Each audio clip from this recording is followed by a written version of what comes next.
In the whole of Ísvik, there was one fire that never went out, and it was not the one in the great hall.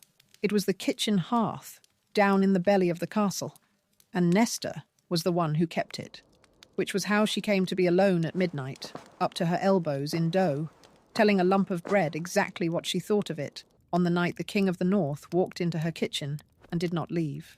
She didn't hear him come in. That was the thing about him she'd learn later. For a man that size, he moved like a rumour. She was leaning her whole weight into the dough and losing, and she said to the dough with feeling, "You are the single most useless thing in this castle, and I have met the tax collector." Somebody behind her made a sound. Nesta turned around with flour to the elbow and a wooden spoon held like a weapon, and found the King of Ísvik standing in the doorway of her kitchen at midnight, watching her threaten bread. And that is where it starts. Chapter 1. The Night Kitchen. Let me tell you about Nesta first, because she'd hate for me to start with him. She had come to the castle at Ísvik 8 months before, in the back of a fish cart, with everything she owned in one sack and no plan beyond not starving. She was 24. She had a mouth on her that had lost her 3 positions already, a talent for cooking that had got her the 4th, and a habit. She'd had it since she was small, since the house got too quiet, of talking to herself the entire time she worked, a running commentary addressed to the dough, the fire, the fish, the weather, and God, roughly in that order of respect. It was a harmless habit, and it was, she'd been told, deeply unnerving to be around, which was one of several reasons Nesta preferred the night shift. On the night shift, there was no one to unnerve. The great kitchen emptied after the evening meal. The day cooks went to their beds, and from midnight until the grey northern dawn, the whole vast room belonged to Nesta and the fire, and whatever she was baking for the morning. She could say anything she liked to anyone she liked, provided they were made of flour. Ísvik itself was a cold place at the top of a cold country, a castle of grey stone set above a frozen fjord, in a winter that ran so long and so dark that the sun became a rumour you told the children. It had been a kingdom of wolves for 600 years. The king was a Lycan, as his father had been, as his father's father had been, and the pack that guarded the fjord answered to the throne the way blood answers to the moon. Everyone in Ísvik knew 3 things about their king: that he had won the war against the southern clans 10 years ago, when he was 25, and made the north safe; that he had lost his mate and his infant son in the same year he won it, and that he had not been seen to smile since. Nesta knew those 3 things too. Everyone did. It was practically the national anthem. What she did not know, until midnight on that particular night, was that the king sometimes could not stand his own great hall, the long table, the watching council, the performance of being a king who had everything when he'd lost the only things that mattered. And that on the worst nights he came down through the sleeping castle to the one room that was warm and awake, and asked for nothing of him, and ate there, alone, in the dark, like a ghost visiting a house it used to live in. He had been doing it for months. Nesta had simply never been on the night he came, until now. "Your Majesty," she said. She dropped into something between a bow and a collapse, the spoon still in her hand, flour going everywhere, and her heart doing something violent and unhelpful in her chest.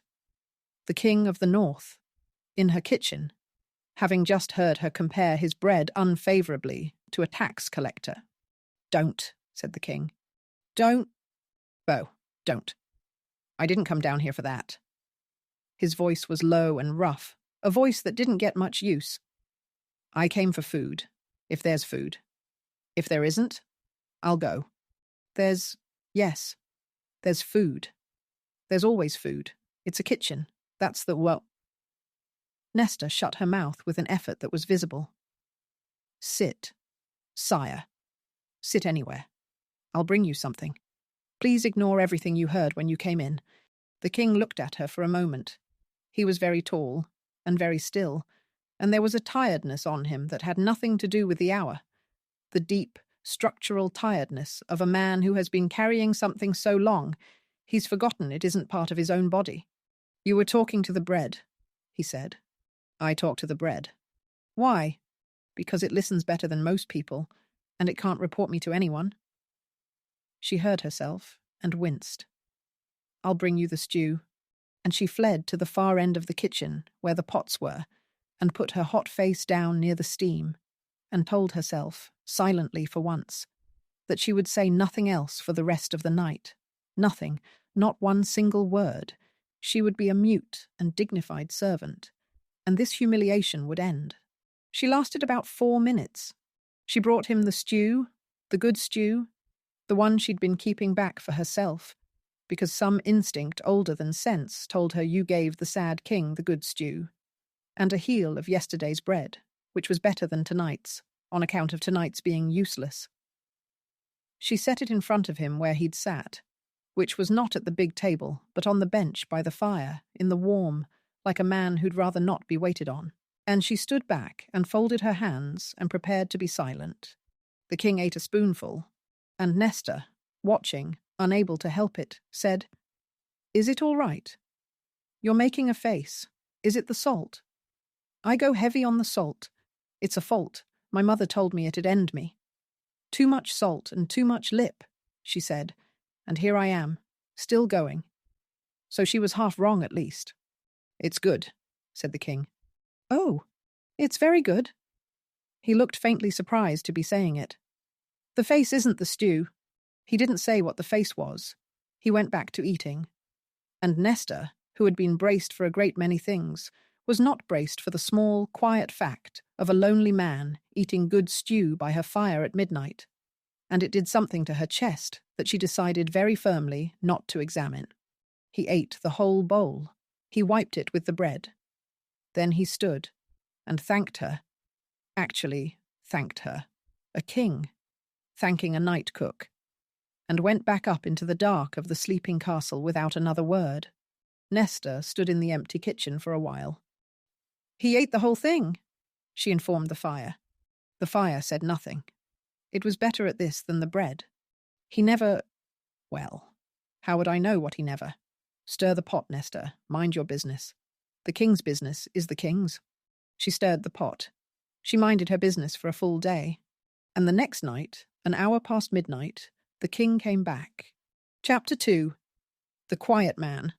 He didn't announce it, and he didn't explain it. He simply came down again, and sat on the bench by the fire, and Nesta, after a strangled little "Your Majesty," and a bow he waved off, brought him food, and he ate it. And neither of them said very much. And then he went back up. And the night after that, he came again. By the 4th night, it had become, without anyone deciding it, a thing that happened. The King of Ísvik ate his supper in the kitchen at midnight, on the bench by the fire, while the night cook worked. He never came to the hall now, they said upstairs. The council was in a quiet uproar about it. A king who wouldn't be seen at his own table. But no one dared ask him why, because no one dared ask him anything, because he was a wall with a crown on it, and had been for 10 years. Down in the kitchen, Nesta was learning the shape of him.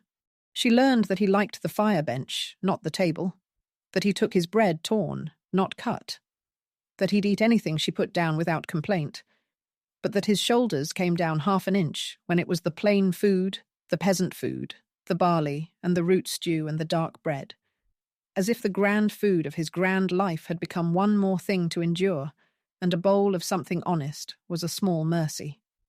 She started making the plain food on purpose. She told herself it was thrift, and she learned, slowly, that the silence didn't seem to be aimed at her. That was the strange part. She'd assumed, the first few nights, that the king didn't speak because a king doesn't chatter with a cook. But it wasn't that. He didn't speak because he didn't speak. To anyone, she gathered, hardly at all, hadn't for years, and the not speaking wasn't a wall he was putting up against her. If anything, it loosened when she was near, the way a fist loosens when it forgets itself. He seemed, she thought, to have come down into her kitchen precisely because it was a place where he did not have to produce words or expressions or anything at all, where a woman would talk enough for 2 without needing him to hold up his end, where he could sit in the warm and be, for 1 hour of the day, simply a tired person eating, and not the king of the north with a hole in the middle of him. So she talked. not at him. That was the trick of it, the thing that made it work. She never turned the chatter on him, never made him a target, never asked him the questions everyone else was too frightened to ask. She just did what she'd always done. Kept up the running commentary of the night kitchen, addressed to the dough and the fire and the fish, and let him overhear it, the way you let someone warm their hands at a fire that wasn't lit for them. And if the fishmonger thinks I didn't notice he gave me the small cod again, he can think it. Because I did notice. I always notice. I've got a sense for cod. It's not a gift I'd have chosen, but it's the one I've got. The king, on his bench, ate his stew and listened to a woman have a grievance with a fishmonger who wasn't there, and something around his eyes eased that hadn't eased in a long time. She caught him looking once. It was the 9th or 10th night. She'd turned from the hearth with a tray, and he was watching her. Not the food, not the fire, her. With an expression she couldn't read at all, steady and quiet and a little bit lost. And it lasted a beat too long, a clear beat too long, long enough that it stopped being a man looking at a cook and became something with a temperature to it. Nesta, flustered, dropped the tray. Not all of it. Just a spoon, which hit the flags with a clatter that seemed enormous in the quiet, and she said, "Sorry," about 4 times too many, and dived for it, and cracked her head on the corner of the table on the way down, and said a word her mother would have ended her for, and came up scarlet with the spoon in her hand and her eyes watering. The king had half risen off the bench. "I'm fine," she said. "I'm fine. I do that. I'm structurally clumsy. It's a condition. Don't get up. Please don't get up for me. That's... A king should not stand up for a dropped spoon. It goes against the natural order. Sit, sire, sit." He sat. Slowly. He was, she thought, almost... But no. She didn't have a word for what he almost was, because she'd never seen him near it. "You hit your head," he said. "I have a hard head. My mother said that too. She said a lot of things. My mother, most of them about my head or my mouth.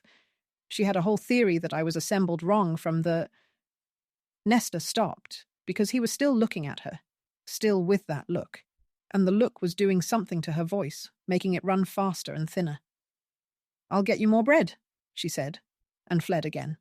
Behind her, very quietly, the King of Ísvik watched the night cook go, and for the first time in 10 winters found that he was not thinking about the dead. He was thinking about a spoon and a scarlet face, and how a room could be warm. He didn't have a word for it either. He'd forgotten the word, but it had started, whatever it was, and neither of them could have stopped it now, and I'll tell you plainly, dear ones, that neither of them tried. Chapter 3, The Bread. It happened on a bad bread night. Every baker has them. Nights when the dough will not rise, for no reason you can name.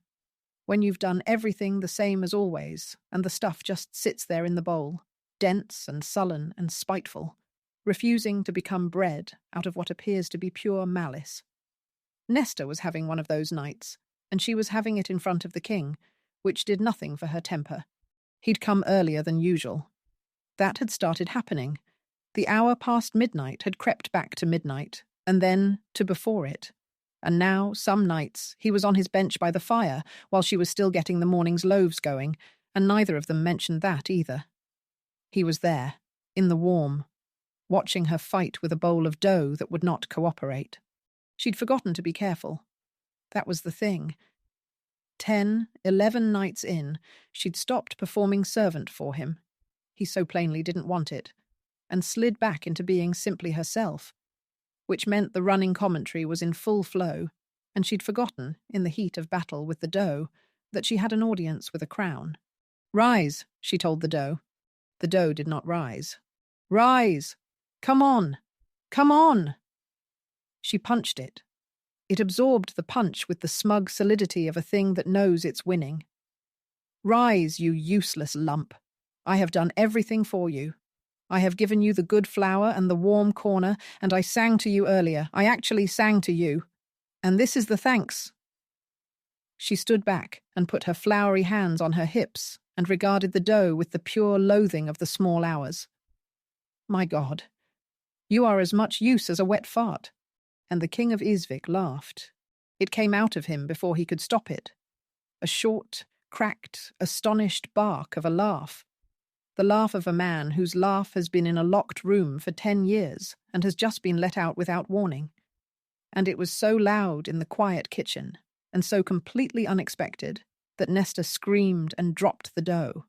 They stared at each other. The king had his hand over his mouth. Both of them looked equally shocked, which was the strangest part. He seemed as startled by the sound as she was. More, as if it had escaped from somewhere he'd sealed off and forgotten.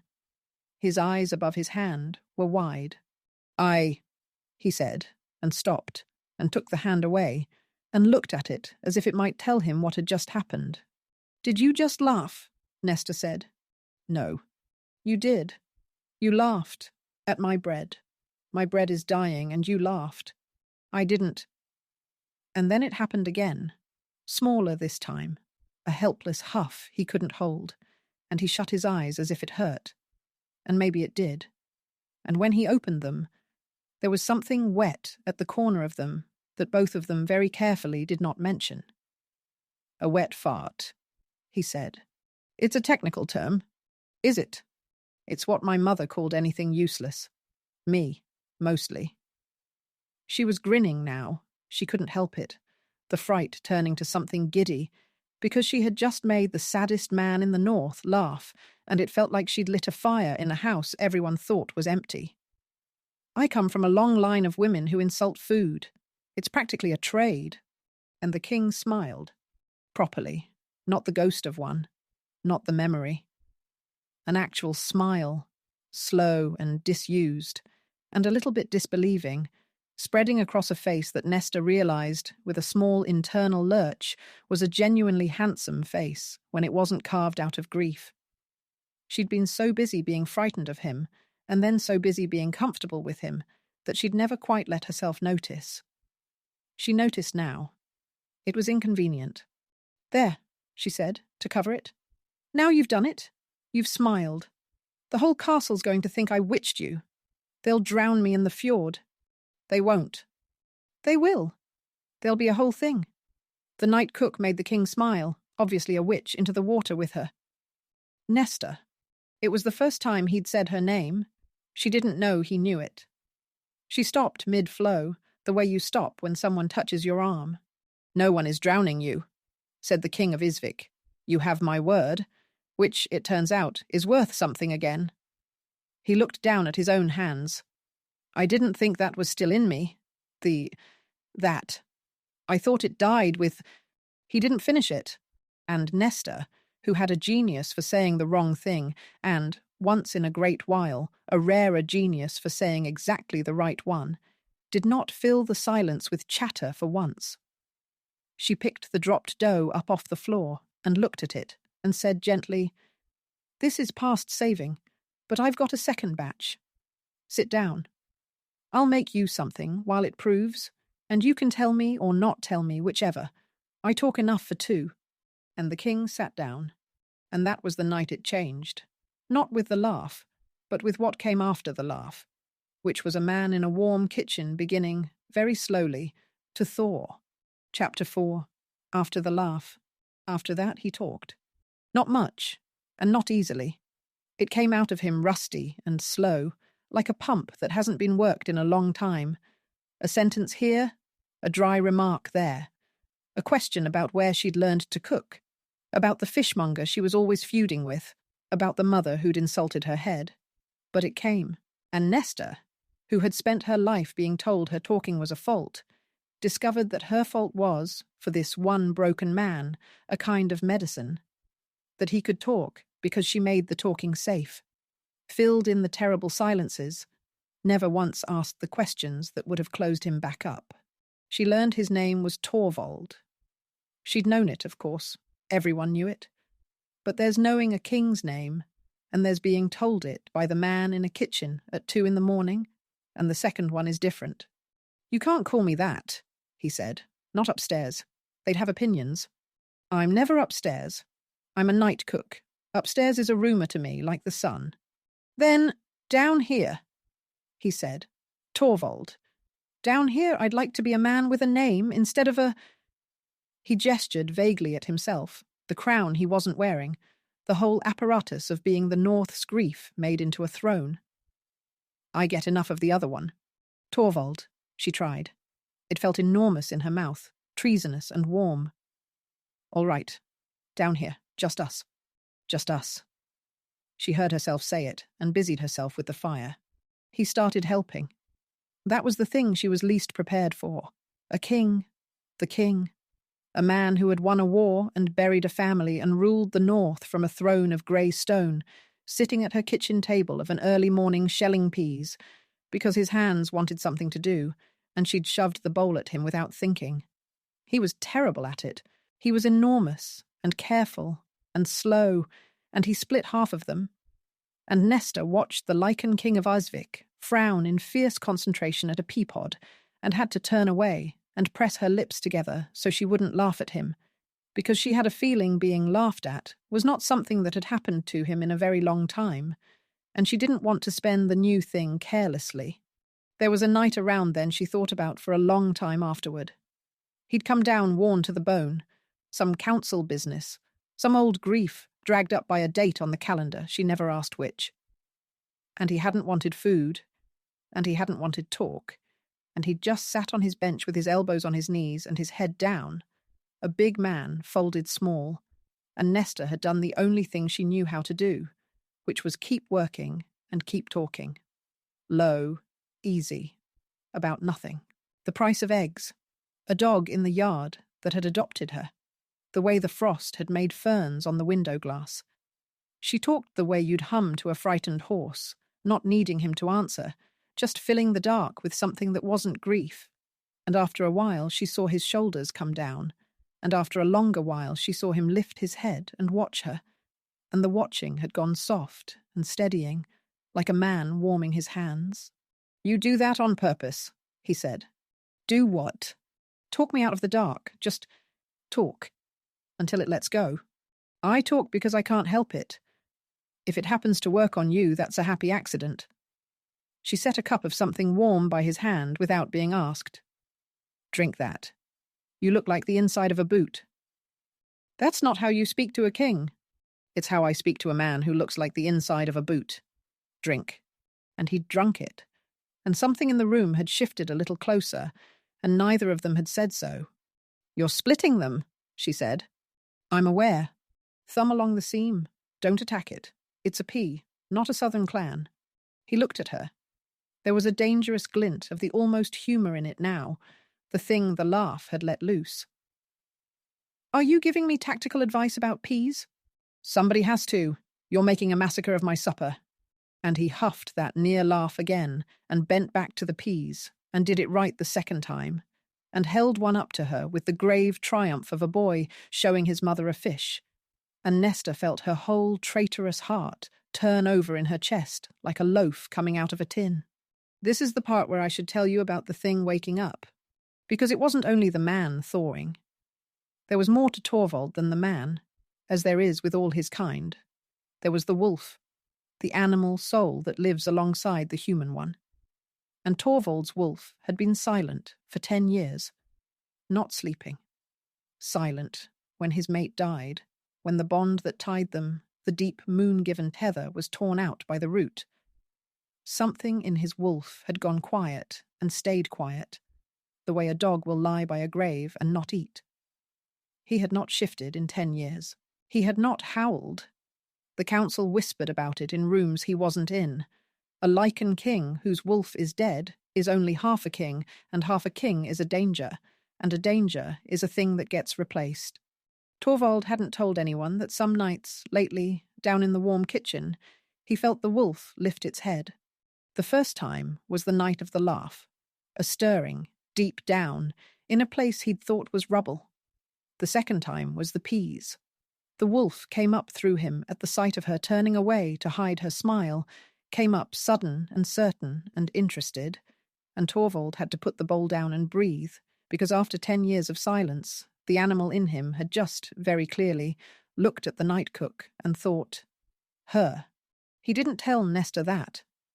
He didn't have the words, and he wasn't sure of the meaning, and he was afraid, genuinely afraid, a thing he hadn't been in a decade, that if he looked at it too directly it would vanish, and he would be alone in the rubble again.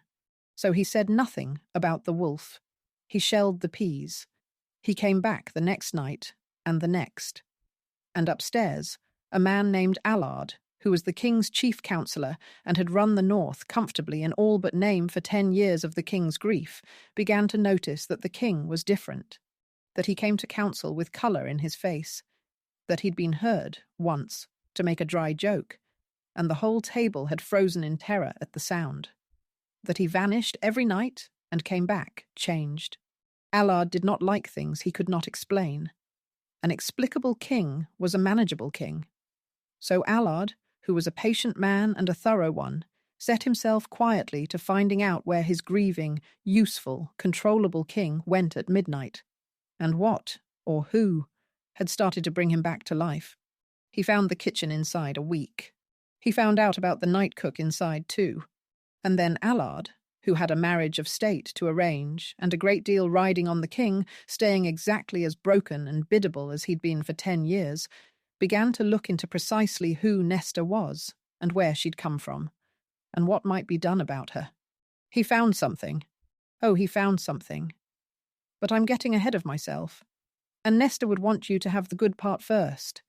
So let me give you a few more nights in the warm before the cold gets in. Chapter 5. What she lost. The good part then, since I promised it.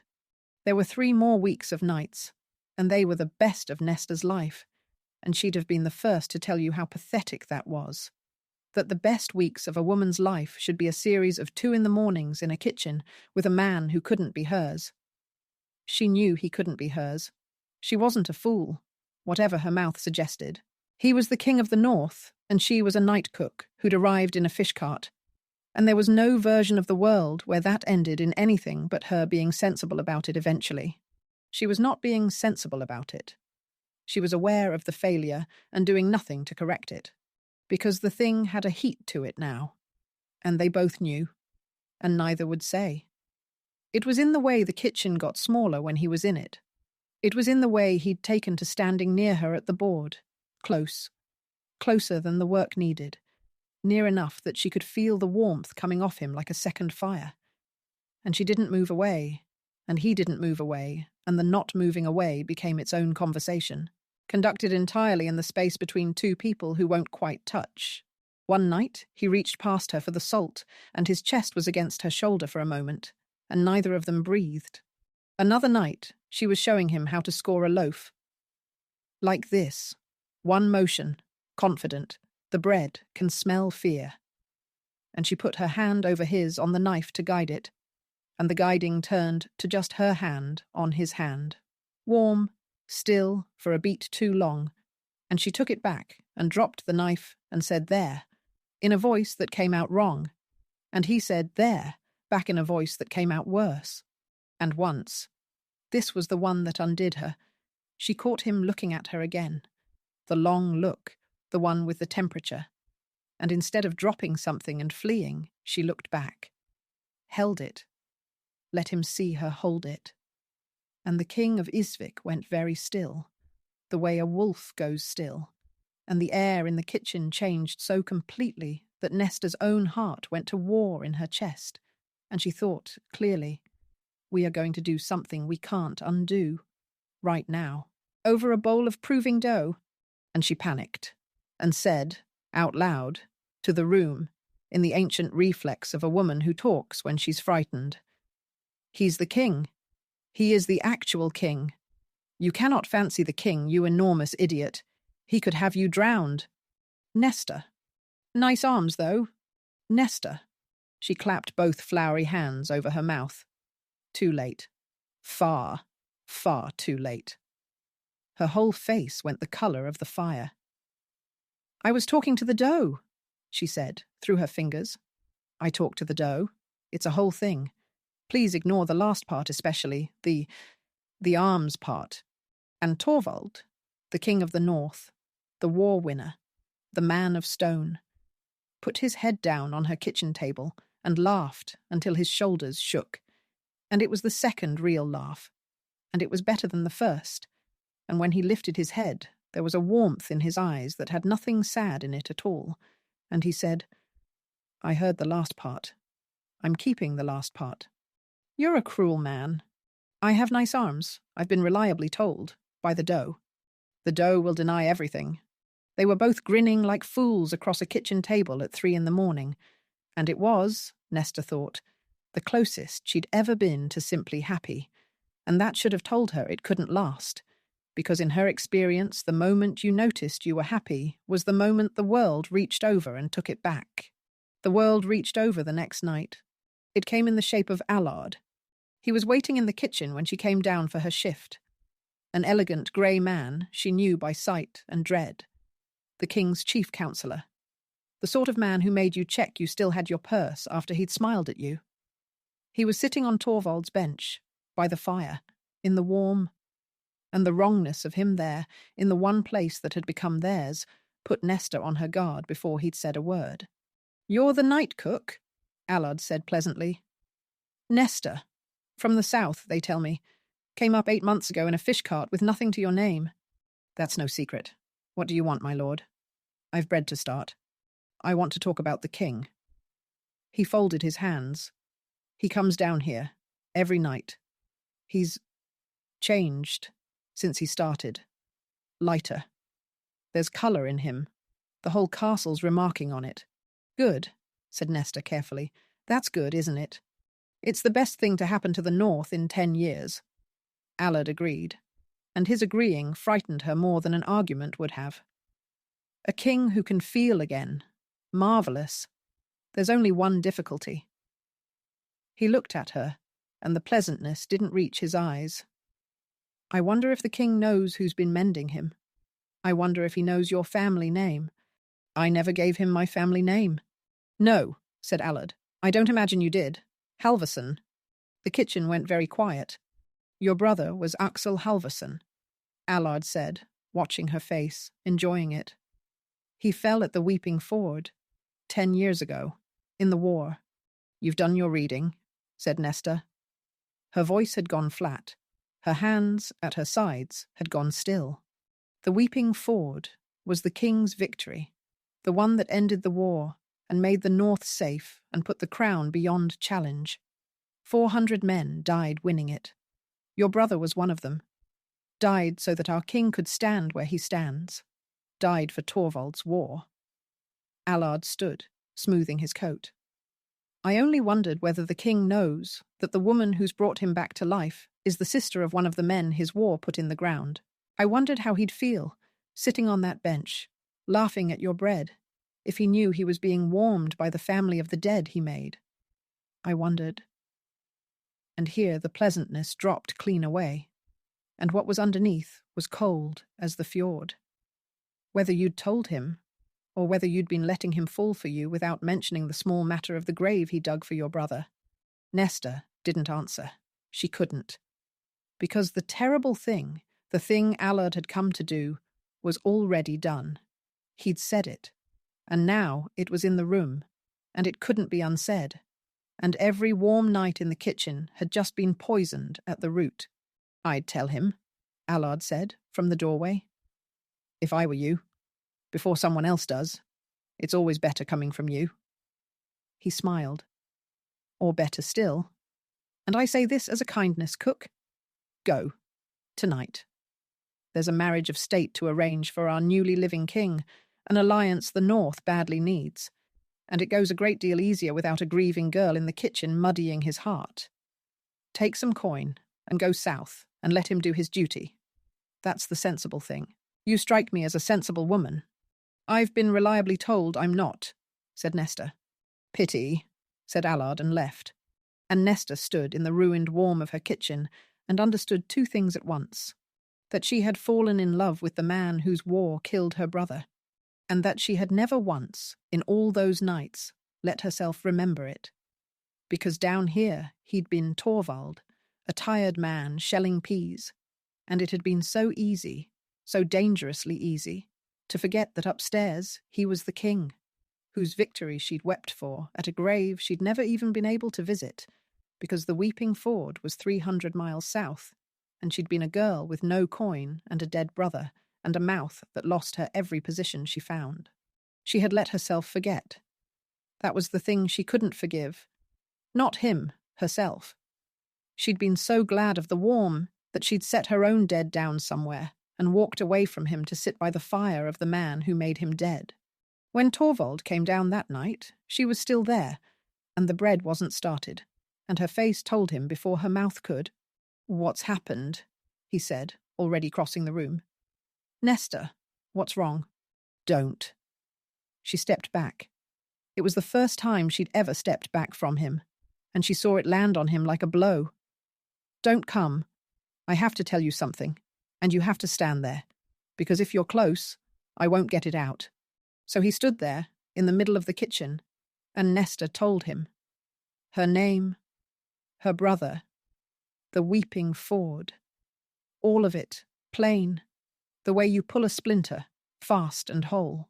And she watched it change his face, watched the warmth she'd spent 6 weeks lighting go out behind his eyes, replaced by the old stone, the grief, the weight. But pointed at himself now, turned inward, terrible. "Your brother?" he said, "at the ford." "Axel. I gave the order that took the ford. 400 men."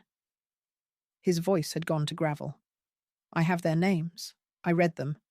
Every year, on the day, I read all 400, because someone should, and no one else will. I read your brother's name 10 times, and never once knew I'd feel it like this." "I know you read them," Nesta said. And she was crying now, quietly, furious at herself for it. "That's the worst part. I know you carry them. I've watched you carry everything for 6 weeks. You're not a monster, that's the... If you were a monster, this would be easy. But my brother's in the ground so that you could be the king who sits on my bench, and I let myself forget it. I forgot my own dead to be warm, and I don't know how to hold both of you, the king who killed him and the man who shells the peas.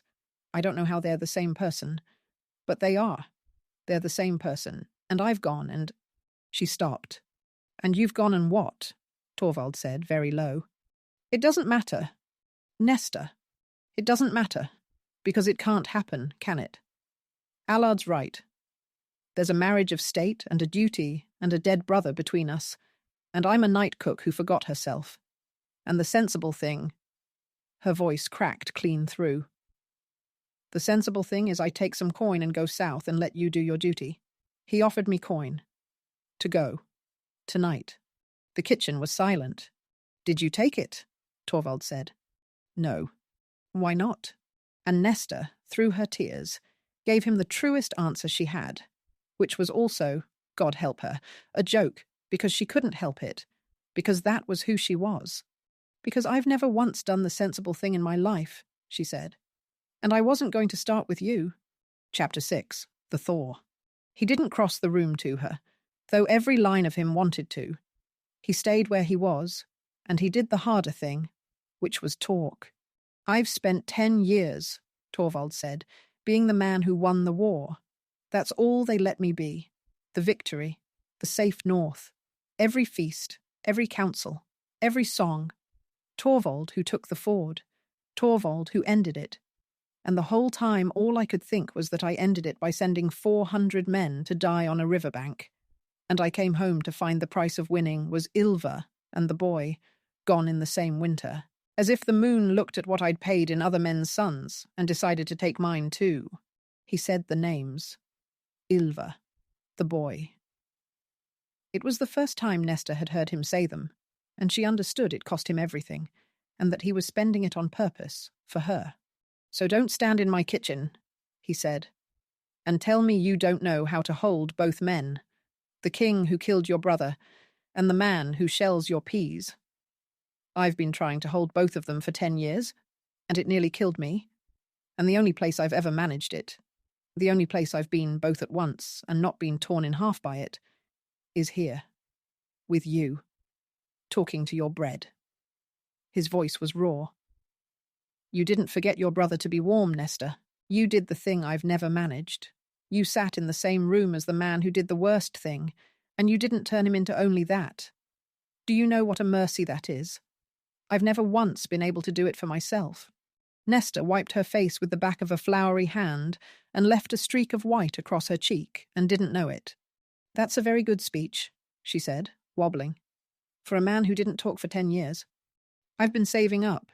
And something happened then that stopped both of them where they stood. Torvald went rigid. His head came up, and a sound came out of him. Low at first, so low Nesta felt it in the floor before she heard it, and then rising, filling the kitchen, filling the stone throat of the whole sleeping castle. A howl. It was the first sound his wolf had made in 10 years. He looked as shocked as she was.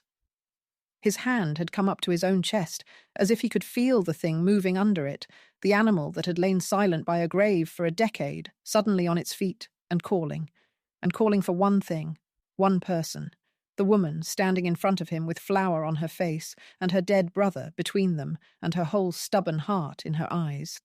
"That's never—" Torvald's voice shook. "Nesta, that hasn't happened since— the wolf's been silent since she died. 10 years. I couldn't shift. I couldn't call. There was nothing in me the wolf wanted to answer. The council thinks I'm half a king because of it. And just now he— He what?" Nesta whispered. "He chose," said Torvald. "You. He looked at you and he chose, the way they do, the way that can't be argued or undone. He's been trying to tell me for weeks, and I was too frightened to listen." He took one step toward her and stopped, giving her the choice, always giving her the choice. "The man's been falling for you since you called your bread a tax collector. But the wolf's surer than the man. The wolf's certain. He chose you, and he won't unchoose. It isn't in him. It's done." And Nesta looked at the King of the North, at the man and the wolf both, the one who killed her brother and the one who shelled her peas, and the animal soul that had come back to life at the sight of her. And she made the least sensible decision of an entirely unsensible life. She crossed the room. She crossed the room, and she took his face in both her floury hands, and she kissed the King of Ísvik in the warm of the night kitchen. 10 years of his silence, and 6 weeks of hers, going up between them like dry wood catching. And he made a sound against her mouth that was half the man and half the wolf, and all of it hunger. And his arms came around her and lifted her clean off her feet, and set her on the edge of the kitchen table among the flour and the proving bowls, as if she weighed nothing, as if she were the only thing in the north he'd ever wanted to hold. "Nesta," he said against her mouth, her jaw, her throat, like a man saying a prayer he'd forgotten he knew. "If you're going to be sensible," she managed, "be sensible now, because in a minute I won't—" "I'm the King of the North," Torvald said into her hair, and she could hear the smile in it, the whole impossible, thawed-out smile. "I don't have to be sensible. That's the one good thing about the job." And Nesta laughed and pulled him back to her mouth, and the fire in the great hearth burned low and gold, and the one light still awake in all of frozen Ísvik was the kitchen, where 2 people who had each buried the whole of their hearts were, very slowly, and not at all sensibly, digging them back up. "I'll close the door on them there, dear ones. Some warmth is theirs, and not ours." When the grey dawn came up over the fjord, the bread had not been made, and neither of them minded. And for the first morning in 10 years, the King of Ísvik was not the first thing awake in his castle, and the last thing sad. But you remember Allard, who had a marriage of state to arrange, and a biddable broken king to keep broken, and who had gone to bed the night before, certain he'd sent the night cook packing with a purse and a threat. Allard, who came down in the morning to confirm the kitchen was empty, and found it was not. Chapter 7. What the King Chose. Allard moved fast, because a clever man who has lost control of a king moves fast, or not at all.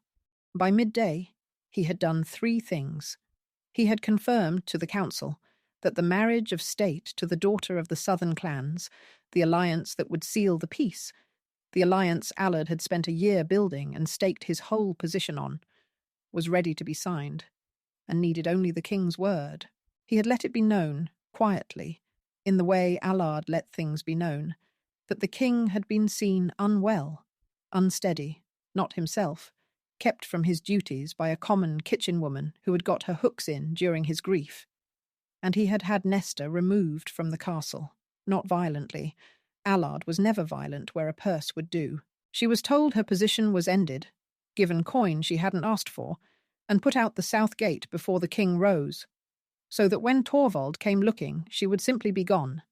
And a gone woman is so much easier to talk a king out of than a present one. He had done it all by midday. He was rather proud of it. He had made one mistake, which was that he was working from a 10-year-old picture of the king, and the king had changed overnight, and Allard didn't know it yet. The council convened that afternoon to sign the alliance. Torvald came in late. He'd spent the morning turning the castle over looking for a night cook who wasn't in it, and he'd arrived at the truth of where she'd gone at roughly the same moment he arrived at the council chamber, and he came through the doors with something in his face that none of them had seen in 10 years, because grief had never had it, and stone had never had it. It was fury, live, awake, warm-blooded fury. The fury of a man who has just got something back and found someone's tried to take it while he slept. "Where is she?" Torvald said. "Sire," Allard said smoothly, rising. "We've the alliance to sign. The southern daughter is a fine match, and the peace requires— Where is the night cook, Allard? Gone south, I believe.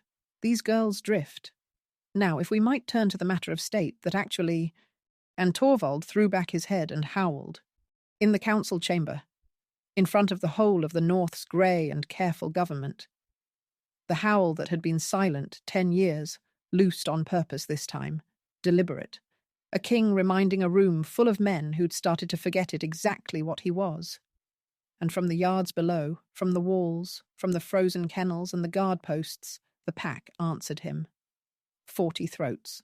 The whole of Ísvik's wolves, calling back to a king they'd feared was hollow, roaring up through the stone at the sound of their king alive again.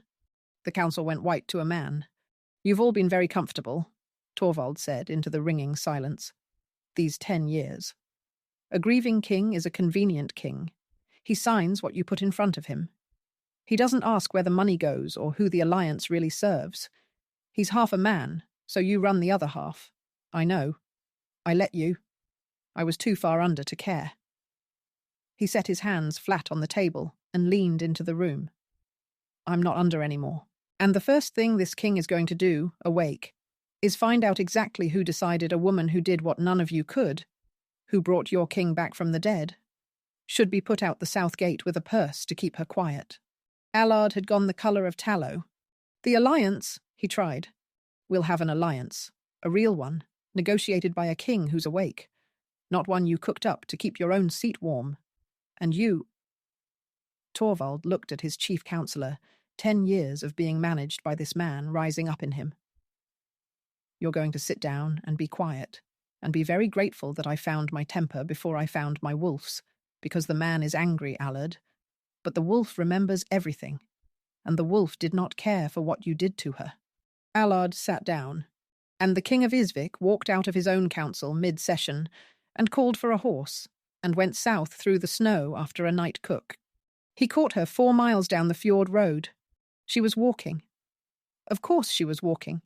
She'd taken the coin because refusing it was a fight she was too heartsore to have. But she was walking, one sack over her shoulder, the same as she'd come. And when she heard the horse, she stepped off the road to let it pass and didn't turn around, because she'd decided somewhere in the last cold mile that she would not turn around. That turning around was for women in songs, and she was a woman in a fish cart. And if she turned around and it wasn't him, she would simply lie down in the snow and stay. The horse stopped. "You didn't take the sensible road," said Torvald's voice behind her. "There's a sensible road south, the coast one, easier walking. You took the hard one along the water. I've never once taken the sensible road in my life," said Nesta to the fjord, not turning around, her heart going like a hammer. "I told you that. I wasn't going to start with a road. Turn around, Nesta." "I'm frightened too." "Why?" "Because if I turn around, you'll be there," she said. "And then I'll have to have the whole argument about the marriage of state and the dead brother and the night cook and the king. And I'm so tired, Torvald. I'm so tired of all the reasons it can't. There's no marriage of state." Nesta went still. "There's no alliance I didn't choose. No daughter of the south. No Allard running my heart the way he's run my council. I set it all down this afternoon, howled the roof off the council chamber, frightened 40 years of dignity out of the whole government, and rode out mid-session like a madman. And I'd do it again. I do it every day, because I have spent 10 years doing the sensible thing, and the duty thing, and the king thing, and it made me a dead man on a stone chair. His voice was closer now. He'd got down off the horse. And then a woman insulted her bread in my kitchen, and I remembered I was alive. So no, there's no reason it can't. There's only reasons it can. And I rode 4 miles in the snow to say them, and I'll say them to the back of your head if I have to. But I'd rather... Nesta turned around. He was standing in the snow with no cloak, again, always coming out into the cold without thinking, his breath clouding, his face open in a way she'd only ever seen in the warmth of the kitchen. And here it was, out in the daylight, in the world, where anyone could see. The King of the North, looking at a night cook like she was the whole of the North, and the war had been fought for her. "Say them then," she said. "Come home," Torvald said. "That's the whole of it. Not as anyone's secret and not down any back stair. Come home and talk to the bread where the whole castle can hear you, and marry me, and be the reason the King of Ísvik is a man again. And let me be the reason the woman from the fish cart never has to walk a hard road alone in the snow again, as long as she lives." He held out his hand, bare, in the cold, no crown on it, just a man's hand. "I can't give you your brother back. I'll carry him with the 400 every year for the rest of my life, and I'll say his name to you, whenever you want it said. But I can give you everything else I've got, which is, at present, a kingdom, a wolf who's already decided, and a genuinely enormous amount of feeling I've had dammed up for a decade with nowhere to put it." He almost smiled. "You'll be insulted by bread on my behalf for years. It's a lot to ask." Nesta looked at his hand. "That's not a sensible offer," she said. Her voice was going. "There's no coin in it, no exit, no... You're asking me to marry the man who's war. You're asking me to just... Yes, to just be happy, with no plan for when it goes wrong." "Yes," said Torvald. "That's the one I'm asking for." And Nesta Halvorson, who had come up to Ísvik in a fish cart with nothing and a mouth, who had buried her brother 300 miles from his grave, and talked to bread so the silence wouldn't win, who had never once in her whole life done the sensible thing, took the King of the North's bare hand in her flowery one, out in the snow, 4 miles down the fjord road. "Well," she said, "since it's the one you're asking for." And somewhere behind them, released and delighted and 10 years overdue, the wolves of Ísvik were still singing. Epilogue. Allard did not stay. A counsellor whose whole art is managing a broken king has nothing to offer a king who's whole. And Torvald, awake now and forgetting nothing, went through the North's accounts with the patient fury of a man discovering exactly how comfortable 10 years of his grief had been for other people. Allard left before the worst of it came out. He was not missed. The alliance got made. A real one in the end, negotiated by a king who read every line, and it held because it was built on sense instead of on a grieving man's signature. And Nesta became the Luna of Ísvik, which the North found scandalous for about a season, and then found it couldn't imagine being without, because it turned out a queen who talked to the bread was exactly what a cold grey castle had been missing. She never did learn to hold her tongue. She held court the way she held a kitchen, loud, warm, saying the wrong thing, and once in a while exactly the right one. And the King of the North, who had not smiled in 10 years, was now reliably to be found with the ghost of one on his face, because his wife had said something appalling to a visiting dignitary and was pretending she hadn't. He said her brother's name to her, every year, on the day. And she said the names of Ylva and the boy, because grief is lighter carried by 2.